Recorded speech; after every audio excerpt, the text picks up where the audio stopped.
Intéressons-nous à présent aux paysages que vous découvrirez en parcourant la route de la Bresse, des paysages marqués par l'agriculture et l'élevage. À l'instar de la Normandie ou de la Bretagne, la Bresse est reconnaissable à son bocage, un damier de prairies, de cultures, d'étangs et de bois, cloisonnés par des arbres et par des haies.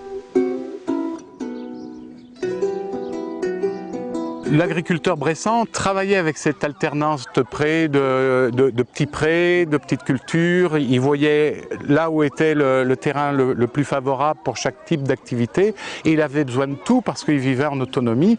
Il fallait qu'il fasse à la fois sa viande, ses légumes, la nourriture pour le bétail.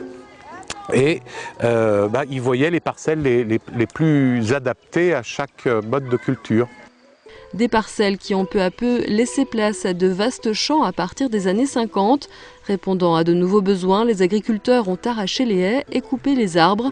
Pourtant, ces barrières naturelles avaient de nombreux avantages. Elles servaient de brise-vent, piégeaient l'engrais et favorisaient l'infiltration de l'eau dans le sol, luttant ainsi contre l'érosion. Alors que ce soit près de Morvel-en-Bresse ou près de Pont-de-Vaux, on essaie de recréer cette biodiversité.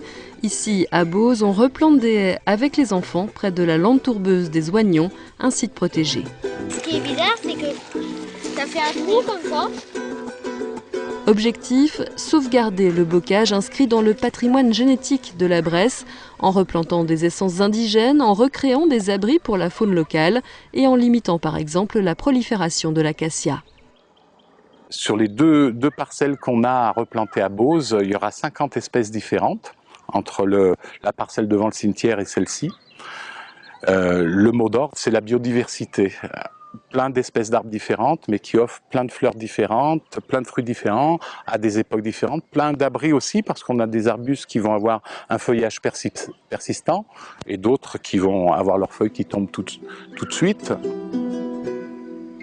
800 mètres de haies vont réapparaître ici, colonne vertébrale du bocage. Des bouleaux ont également été replantés.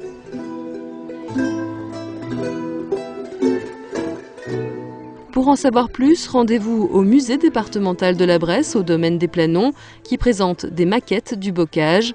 La muséographie s'inspire d'ailleurs des paysages vallonnés et agricoles de la région.